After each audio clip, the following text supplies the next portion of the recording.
కానీ దేనికి భయం అంటే చైతన్యవంతులను చేస్తామన్న భయం, అదొక్కటే భయం. సమస్యల మీద తిప్పి కొడితే ఎంత? 4 కోట్ల జనాభా ఉన్న, దాదాపు 4 కోట్ల జనాభా ఉన్న తెలంగాణలో జనసేన తిప్పి కొడితే 1,00,000 మంది పైన కూడా లేరు. 2,000 మంది జన సైనికులతోటి, సాధకులతోటి మేము సభ పెట్టుకుందామంటే మీరు దీనికి పర్మిషన్ ఇవ్వకపోతే మేము ఏం చేస్తాం? మేము దుర్మార్గాలు చేస్తామా? మేము అంటే నాకు ఎలా ఉంటుందంటే మీరు ఏదైనా మాట్లాడండి. అంటే ఇప్పుడు నేను ఒక ఎనలిస్ట్ కూర్చొని నేను మాట్లాడింది వేరు, నువ్వు అమిత్ షా గారిని మాట్లాడితే నేను దాని గురించి ప్రస్తావిస్తే దీంట్లో ప్రాంతీయత ఎక్కడుంది?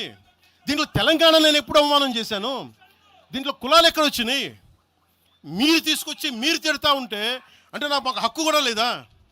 మీ ఇష్టానికి మీరు మాట్లాడితే మేము కనీసం నొచ్చుకునే అభిప్రాయం కూడా మేము చెప్పకూడదా? బాధ కూడా పడకూడదా? అంటే మేము కూర్చోబెట్టి బాంచం ద్వారా అలాగే ద్వారా మీరు ఎలాంటి వాళ్ళని భరించాలా? మేము పీకలు పోయినా పర్లేదు, పీకలు కోసుకుంటా, కానీ భయం అయితే మాకు రాదు.